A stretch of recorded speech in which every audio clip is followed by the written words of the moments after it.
Странник чувствовал приближающийся конец своего пути. Его язык распух и еле помещался во рту. Десны стали какими-то рыхлыми и болезненными. Мысли в голове путались и никак не могли выстроиться в цепочку, перескакивая друг через друга и разбегаясь во все стороны. Тело уже перестало слушаться команд и просто выполняло то, что оно делало на протяжении многих дней. Оно переставляло ноги и шло, но и это давалось ему все сложнее и сложнее. Странник оторвал взгляд от своих ступней и с трудом поднял голову. Даже такое простое усилие далось ему с трудом. Песок, песок и песок. Ничего кроме песка на многие-многие километры вокруг. Так вот как выглядит смерть, подумал он. Она сыпучая и не имеет никакой формы. Ее нельзя схватить и договориться с ней. Она просто просыпается сквозь пальцы. Убежит. А затем все равно тебя убьет. Силы покинули его. Он упал на колени и понял, что больше ему никогда не встать. Эта пустыня убьет его, и если не сегодня, то завтра точно. Проклятая пустыня. На секунду он прикрыл веки, а когда снова открыл глаза, то был уже не один. Прямо перед ним стоял очень высокий старик, а в нем было не меньше 2 метров роста, даже несмотря на то, что он очень сильно сутулился. С головы до ног он был завернут в какую-то износившуюся ткань, когда-то красного цвета, из которой выглядывало только морщинистое лицо с, на удивление, чистыми и ясными глазами, а также кисти рук с очень длинными, неестественно длинными, костлявыми пальцами без ногтей. В правой руке он держал песочные часы, доверху заполненные песком. Пальцы же левой руки сжимали потрепанную книгу. «Говорят, что каждая встреча в пустыне стоит дороже всего золота на свете», – прошептал странник, потому что говорить он уже не мог. «Зачем ты здесь?» – проигнорировав его слова, спросил старик каким-то шероховатым голосом, похожим на звук, которым песок сыплется на каменную плиту. «Я странник, путешествую, смотрю мир. Что ты хочешь в нем увидеть?» В другое время странник возмутился бы такой пространной манере общения в ситуации, когда кому-то нужна помощь.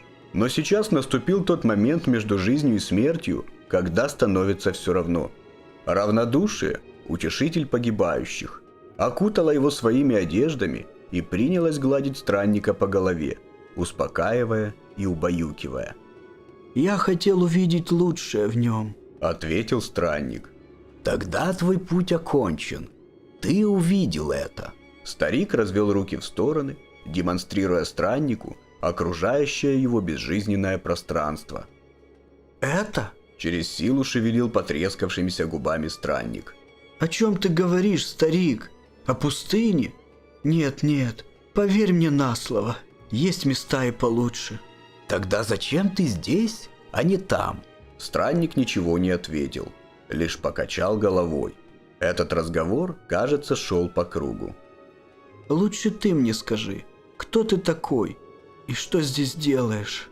«Я тот, кто думает о пустыне. И я был здесь всегда». «Всегда? Ты хозяин этой пустыни?»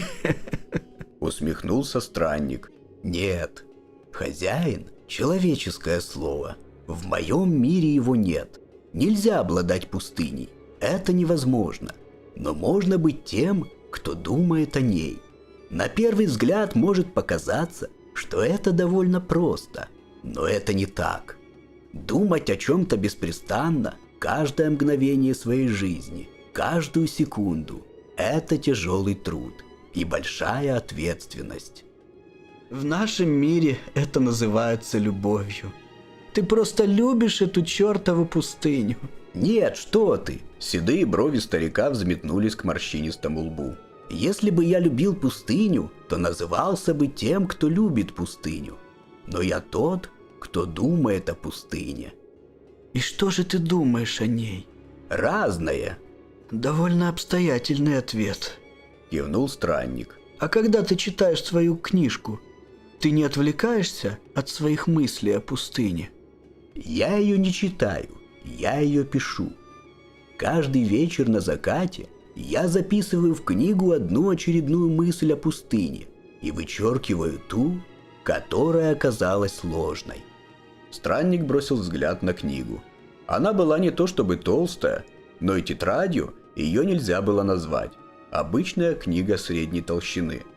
Было бы разумнее записывать не одну, а сразу несколько своих мыслей. Ты сэкономил бы кучу времени, старик. Кстати, о времени. Твои песочные часы забиты под завязку. Ты точно знаешь, как ими пользоваться? В пустыне нет необходимости в наблюдении за секундами и минутами, поэтому весь песок в них всегда находится в покое, даже когда я их переворачиваю. Я делаю это 2 раза в сутки, на восходе и на закате. Это очень интересно, да. Сказал странник и попытался встать, но у него ничего не вышло. Здесь такое дело. Я умираю, и мне в последнюю очередь хотелось бы умереть, разговаривая с тобой. Может быть, ты захочешь помочь мне каким-нибудь образом? Ну вдруг? Разве тебе нужна помощь? Искренне удивился старик. Ты хотел увидеть лучшее в мире, и сейчас находишься в пустыне. В помощи нуждаются лишь те, кто не может сейчас быть на твоем месте. Пусть так, но это лучшее в мире место убивает меня, старик. Пустыня никого не может убить. Да, порой в ней умирают люди, но я слышал, что точно так же они умирают и за ее пределами. Странник внимательно посмотрел на своего собеседника, но ни капли сарказма или иронии не было в его глазах. Кажется, он искренне верил во все, что говорил. Скажи, зачем ты пришел? Что ты от меня хочешь? Ты видишь, я погибаю. И вместо помощи предлагаешь мне вести беседы на какие-то дурацкие темы. Ты просто решил поиздеваться надо мной перед смертью? Нет, я хочу, чтобы ты подумал о пустыне. Так ты поймешь, что каждое мое слово правда. Старик, я не перестаю думать о ней уже много дней. Нет таких слов, которые я еще не передумал. Я и просил, и умолял, и проклинал ее. Моя голова была занята только ею и мыслями о том, как из нее выбраться. Нет, все это время ты думал о себе. Странник в сердцах ударил ладонью по песку, отчего тот, как брызги воды, разлетелся в разные стороны, но лишь коснувшись поверхности, тут же замер, успокоившись. Пусть так, пусть. Любой на моем месте думал бы о себе. И ты тоже. Нет, я тот, кто думает о пустыне. На твоих глазах умирает человек. Ты можешь хотя бы на секунду подумать о нем. Никуда твоя пустыня не денется, а меня не станет. Понимаешь? Я прошу тебя, старик. Я тот, кто думает о пустыне, повторил он. И я хочу, чтобы ты тоже о ней думал. Хорошо, сдался странник. Как это сделать? Что мне нужно подумать о ней? Что ты хочешь? Это должны быть твои собственные мысли о пустыне.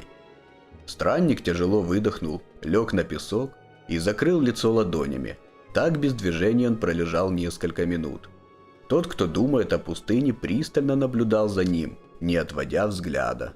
«Я не могу!» — сквозь пальцы прошептал странник.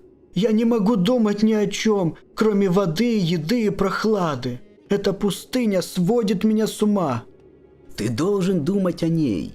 Мысли о пище и воде будто бы высасывали из странника последние силы. Они навязчиво кружились в его голове, не позволяя сосредоточиться ни на чем другом.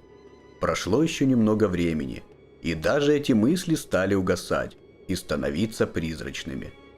Сознание покидало странника. Равнодушие ко всему снова охватило его разум, будто засыпав песком. Он бросил последний взгляд на старика и безучастно отметил, что тот улыбается и одобрительно кивает. Но ему было уже все равно. Свет погас, и в этот момент произошло странное. Он вдруг ощутил себя чем-то огромным и мертвым. Это чувство было для него в новинку. Но он не мог понять, нравится оно ему или нет. Поэтому он стал исследовать себя. Его тело было бесформенным и сыпучим. При одной лишь попытке пошевелиться, оно растекалось в стороны, не позволяя ему принять вертикальное положение. «Что ж», – подумал он, – «пусть будет так. В конце концов, ничего для меня не имеет никакого значения. Я мертв». Некоторое время он лежал без движения, медленно рассыпаясь по поверхности на крохотные кусочки. Но вдруг почувствовал жжение на своем теле. Приглядевшись, он заметил на нем две маленькие точки. Они определенно были живыми. Он не видел, что они из себя представляют, но чувствовал, что обе делают что-то, от чего ему становится неприятно.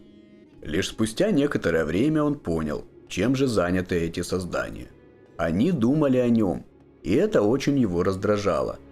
Мертвое должно оставаться мертвым. Оно не любит движения и внимания к себе. Но даже мысль о мертвом может заставить его ненадолго ожить.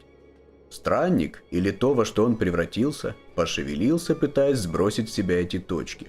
Они немного сдвинулись с места, но не прекратили свое вредоносное занятие. Тогда он принялся совершать резкие движения, для того, чтобы сбросить их с себя, и через какое-то время ему это удалось. Странник вздохнул с облегчением, и в этот же момент открыл глаза. Старик все так же смотрел на него с улыбкой. Но оглядевшись, странник заметил, что они находятся уже не в пустыне, а где-то на ее окраине.